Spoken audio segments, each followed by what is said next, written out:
The Arkansas River had taken everything from Daniel Hayes once before. Now it wanted to take something else. The son of the woman who had killed his wife. 6-year-old Tahu's desperate cries cut through the rushing water like a blade through Daniel's chest, reopening wounds that 3 years of whiskey and solitude had failed to heal. The boy's small hands clawed at the current, and Daniel's own hands trembled on his horse's reins. Every fiber of his being screamed that this child's people had murdered Sarah, had left her broken body in their burned cabin while he was away driving cattle. Yet something deeper than hatred stirred in his chest as the river claimed another innocent. The water cared nothing for tribal wars or blood debts. It only knew how to take. Daniel Hayes had been watching the Arkansas River for 3 hours, waiting for something he couldn't name. The morning sun cast long shadows across the water's surface, and each ripple seemed to whisper Sarah's name. His horse, a weathered Mustang named Dust, shifted restlessly beneath him, sensing the tension that had become Daniel's constant companion since that October morning when he'd returned home to find his world reduced to ash and silence. The river moved with the same indifference it had shown then, carrying away pieces of broken dreams and shattered promises. He'd come here every month since Sarah's death, drawn by a need he couldn't explain, as if the water might finally give him the answers that 3 years of grief had failed to provide. The sound of hoofbeats broke through his reverie, and Daniel's hand instinctively moved to the Colt at his hip. Through the cottonwoods came a sight that made his blood freeze, a small band of Cheyenne riders, their painted faces grim with purpose. Among them rode a woman Daniel recognized from his nightmares, her dark hair braided with the same blue beads Sarah had once admired in the trading post. This was Ayanna, the war chief's daughter, the one whose arrow had found Sarah's heart, while Daniel was 2 days away, driving cattle to market. The woman who had turned his life into an endless winter. Her presence here, so close to the place where he came to remember his wife, felt like a violation of sacred ground. But it was the small figure clinging to Ayanna's back that made Daniel's chest tighten with unexpected emotion.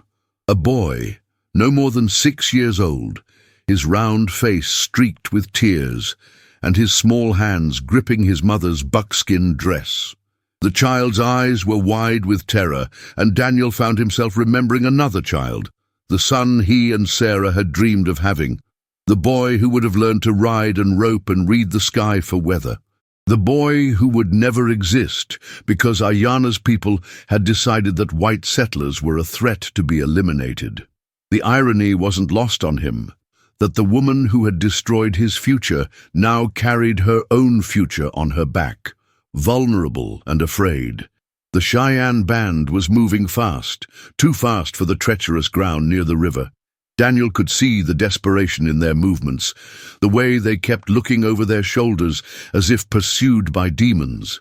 He'd heard rumors of cavalry patrols in the area, of a new campaign to push the remaining tribes onto reservations. The woman who had killed his wife was now running for her own life, and the child she carried was paying the price for his mother's choices. Daniel felt a bitter satisfaction at their fear, but it was tempered by something else, a recognition of the terror in the boy's eyes that reminded him too much of his own childhood, of the day his own father had died and left him alone in a world that showed no mercy to the weak. The accident happened so quickly that Daniel barely had time to process what he was seeing. Ayanna's horse stumbled on the loose rocks near the riverbank, and the sudden jolt sent the boy tumbling from her back.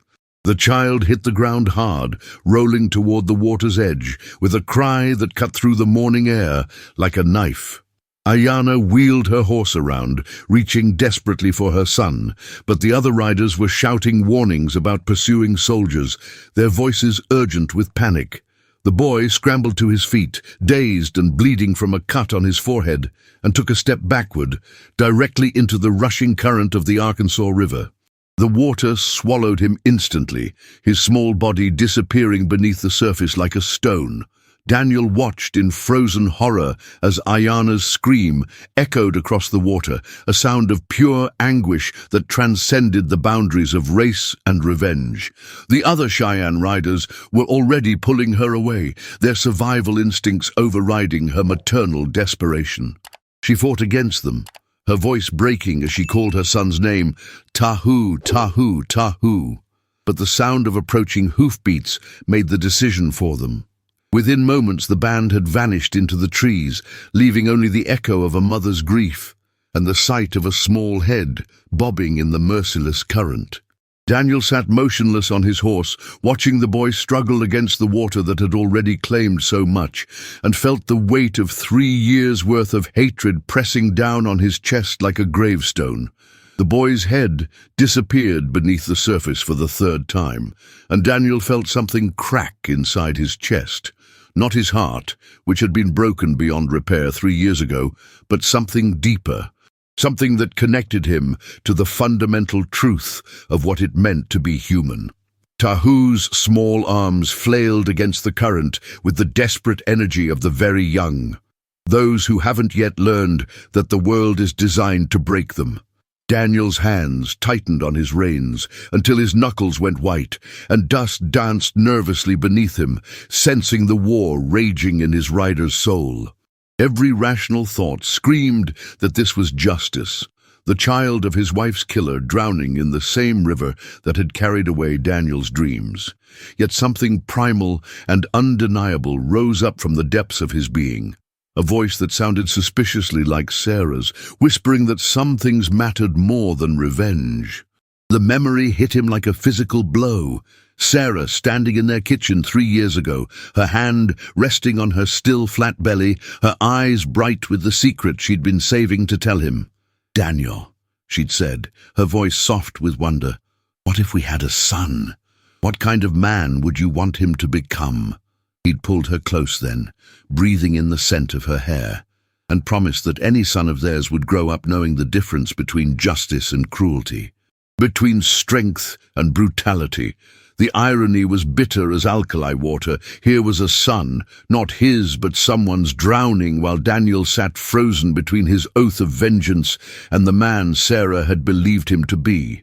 The boy surfaced again, his mouth open in a silent scream, and Daniel saw his own childhood reflected in those terrified eyes, the helplessness, the desperate need for someone, anyone, to care enough to act. Without conscious thought, Daniel spurred dust toward the riverbank, his body moving before his mind could catch up with the magnitude of what he was about to do. The Mustang plunged into the water with the sure-footedness of a horse that had crossed 1,000 streams, and the shock of the cold current against Daniel's legs was like a baptism in reverse. Instead of washing away his sins, it seemed to multiply them. He was betraying Sarah's memory, betraying his own oath, betraying every principle that had kept him alive through 3 years of grief-soaked nights. Yet as he fought against the current toward the struggling child, Daniel felt more alive than he had since the day he'd found his wife's body. The water tried to claim him too, pulling at his boots and his coat, but he pressed forward with the grim determination of a man who had already lost everything that mattered. Tahu went under again just as Daniel reached him, and for a heart-stopping moment the cowboy thought he was too late. Then his fingers found the boy's buckskin shirt, and he hauled the child up out of the water with a strength born of desperation.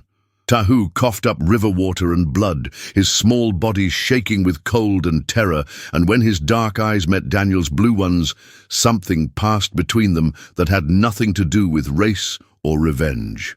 It was the look of one drowning soul recognizing another, the silent acknowledgement that they were both victims of forces beyond their control.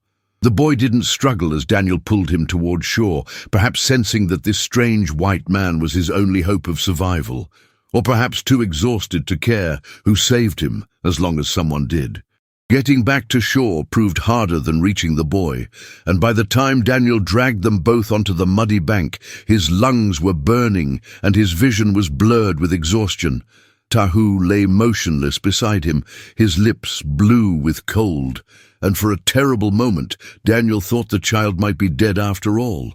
Then the boy's eyes fluttered open, and he whispered something in Cheyenne that Daniel didn't understand but recognized as a question. The cowboy found himself answering in English, his voice rough with emotion. "You're safe now, son. You're safe." The word son slipped out before he could stop it, and it hung in the air between them like a bridge across an impossible chasm. Daniel stared down at the child he'd just saved, the son of the woman who had murdered his wife, and wondered if this was what redemption felt like, or if it was just another kind of damnation. The sound of approaching horses made Daniel's blood run cold, and he instinctively pulled the boy closer to his chest. Through the trees came the blue uniforms of cavalry soldiers, their faces hard with the kind of righteousness that Daniel recognized from his own mirror. The lieutenant leading them was young, probably no older than Daniel had been when he'd first come west with Sarah, and his eyes held the same burning certainty that had once driven Daniel to swear his oath of revenge. "That's one of them!" the lieutenant called out, pointing at Tahu with his saber. "The boy's Cheyenne, probably a scout for the war party we've been tracking." Daniel felt the child tremble against his chest and realized that in saving Tahu from the river, he'd only delivered him to a different kind of death. The choice that had seemed so clear in the water now revealed itself as the beginning of something far more complicated than simple rescue. The boy's fingers had left marks on Daniel's shirt where he'd clung during the rescue, tiny impressions that seemed to burn through the fabric long after Tahu had been pulled away. Daniel sat on his horse at the edge of the camp, watching the tribal council deliberate in their ancient tongue, their voices rising and falling like wind through canyon walls. The child stood in the center of their circle, water still dripping from his dark hair, his small frame dwarfed by the towering figures around him. Every gesture the elders made seemed to carry the weight of judgment, and Daniel found himself leaning forward in his saddle, straining to understand words that held no meaning for him, yet somehow mattered more than his own heartbeat.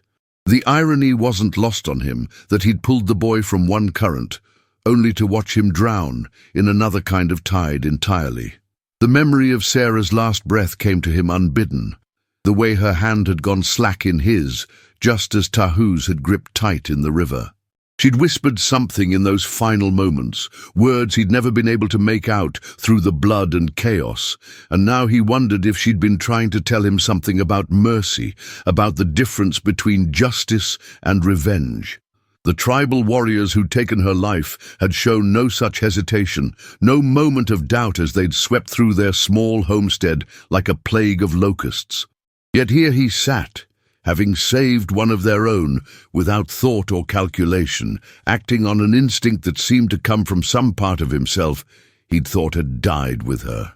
The contradiction gnawed at him like a wound that wouldn't heal, raw and persistent in its refusal to make sense. Tahu's eyes found his across the circle, dark and wide, with an understanding that seemed far too old for his 6 years. The boy had stopped shivering, but something in his posture suggested he was still drowning, still fighting currents that Daniel couldn't see but somehow recognized. There was a quality to the child's stillness that reminded him of trapped animals, the way they went quiet just before they either broke free or gave up entirely. Daniel had seen that same look in Sarah's eyes during her final moments, a kind of resigned acceptance that made his chest tighten with familiar grief. The boy was waiting for something, some verdict that would determine whether his rescue had been salvation or merely a postponement of the inevitable. The eldest of the tribal council stepped forward, his weathered face carved with lines that spoke of countless such deliberations. His voice carried across the camp like distant thunder, each word deliberate and final, though Daniel understood none of them except for the tone that seemed to seal something irrevocable.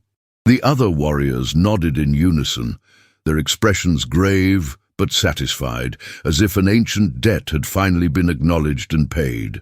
Tahu's shoulders sagged almost imperceptibly, a movement so small that Daniel might have missed it if he hadn't been watching so intently.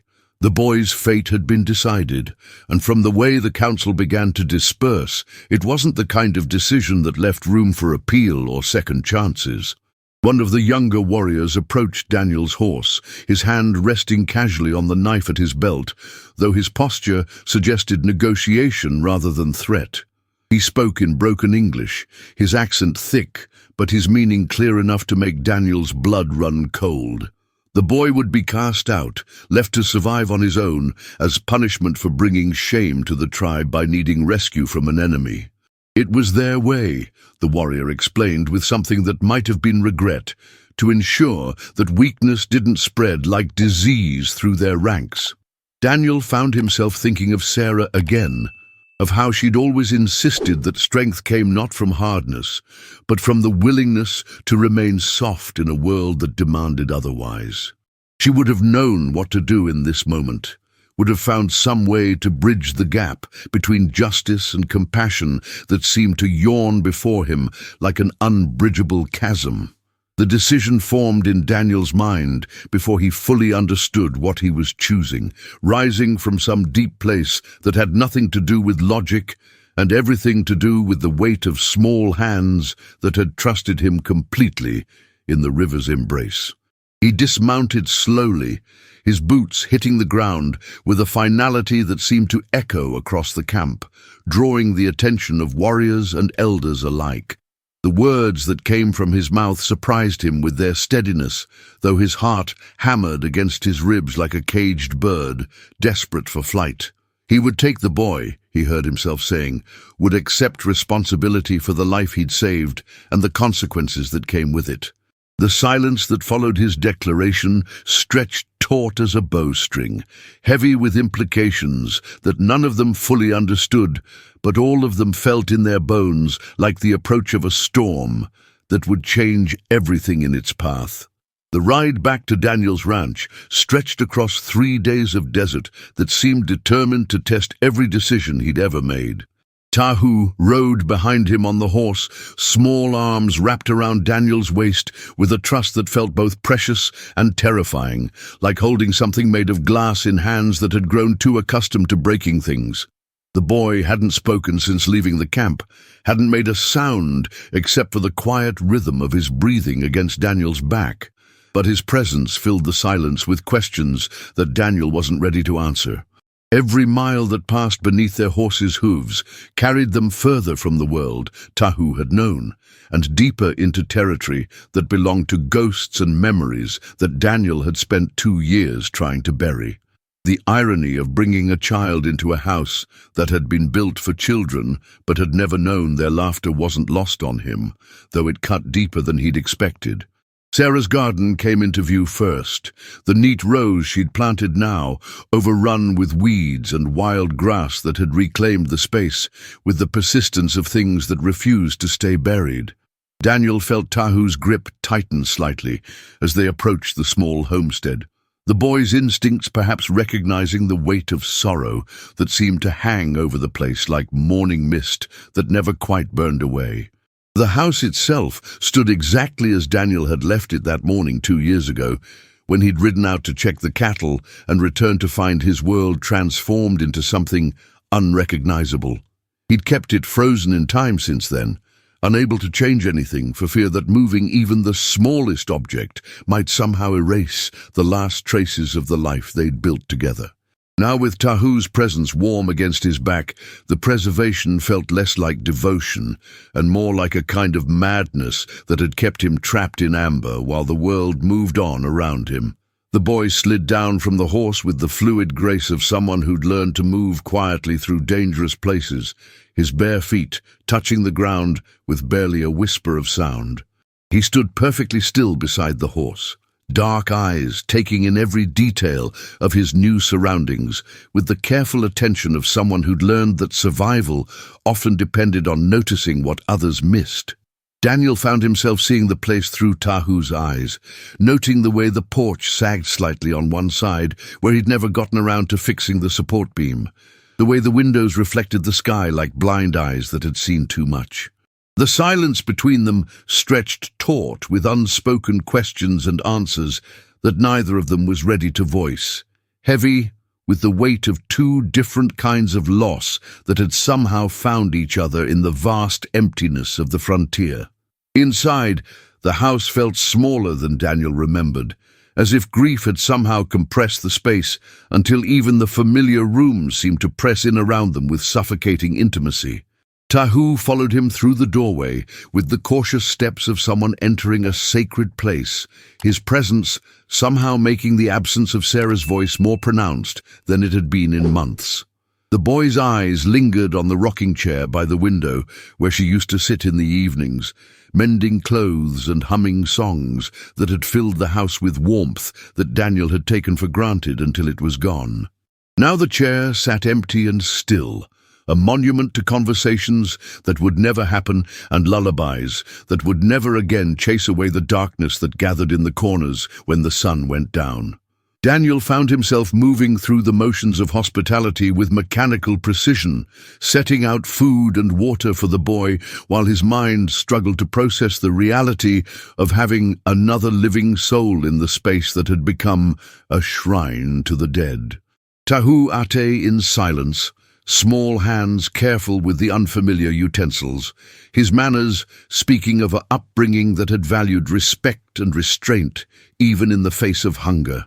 The boy's presence seemed to awaken echoes in the house that Daniel had thought were permanently silenced, the sound of small feet on wooden floors and the rustle of movement in rooms that had known only stillness for too long. Every gesture Tahu made, every breath he took, seemed to challenge the careful balance Daniel had maintained between memory and madness, forcing him to confront the possibility that life might continue even in places where it seemed to have ended forever. As darkness settled over the ranch like a familiar blanket, Daniel found himself standing in the doorway of the small room that he and Sarah had always planned would belong to their children someday. The space had remained empty all these years, waiting for a future that had died with her, but now it seemed to pulse with new possibility that both terrified and comforted him in equal measure. Tahu stood beside him in the doorway, small and silent, and Daniel realized that the boy was waiting for permission to exist in this space, to take up room in a world that had already cost him everything he'd ever known. The weight of that trust, of the responsibility he'd accepted without fully understanding its implications, settled over Daniel's shoulders like a mantle that he wasn't sure he was strong enough to bear.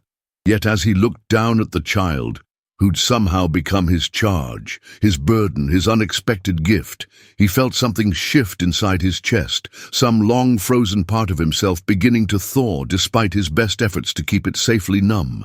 3 weeks passed like pages torn from a book Daniel had never learned to read, each day bringing small revelations that accumulated like dust in corners he'd forgotten existed.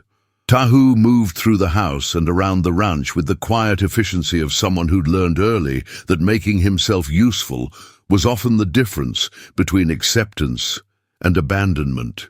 The boy had an uncanny ability to anticipate Daniel's needs, appearing with tools before they were asked for, tending to chores that Daniel had let slide into neglect during his years of solitary grief. Yet for all his helpfulness, Tahu remained a mystery wrapped in silence, communicating through gestures and expressions that spoke of depths Daniel was only beginning to fathom. The child's presence had begun to change the very texture of the days, filling them with purpose that Daniel hadn't realized he'd been missing, until it returned like circulation to a limb that had gone numb. The morning everything shifted began like any other, with Daniel rising before dawn to tend to the animals, while Tahu helped in his wordless way, small hands surprisingly capable with tasks that would have challenged children twice his age. They worked in companionable silence, the rhythm of their shared labor creating a kind of music that Daniel found unexpectedly soothing after so many years of hearing only his own footsteps echoing through empty spaces. The boy had taken to sleeping in the small room that had waited so long for purpose, and Daniel had grown accustomed to the soft sounds of another person breathing in the house. The way it made the darkness feel less absolute and the silence less like a living thing that fed on loneliness. It was while they were mending fence in the far pasture that Daniel first heard Tahu speak, the boy's voice so quiet that it might have been mistaken for wind through grass, if not for the careful way he shaped each English word. "She was beautiful," Tahu said, his small fingers working steadily at the wire, while his eyes remained fixed on his task, as if the words were too heavy to carry, while looking directly at the person who needed to hear them. Daniel's hands stilled on the fence post, his heart suddenly hammering with a rhythm that had nothing to do with physical exertion and everything to do with the way the boy's simple statement seemed to crack something open inside his chest that had been sealed shut for too long. The child couldn't possibly know about Sarah, couldn't have any memory of the woman who died before their paths had ever crossed, yet something in his tone suggested an understanding that went beyond mere observation. Daniel found himself holding his breath, waiting for whatever revelation was about to reshape his understanding of the strange bond that had formed between them in the weeks since the river had brought them together.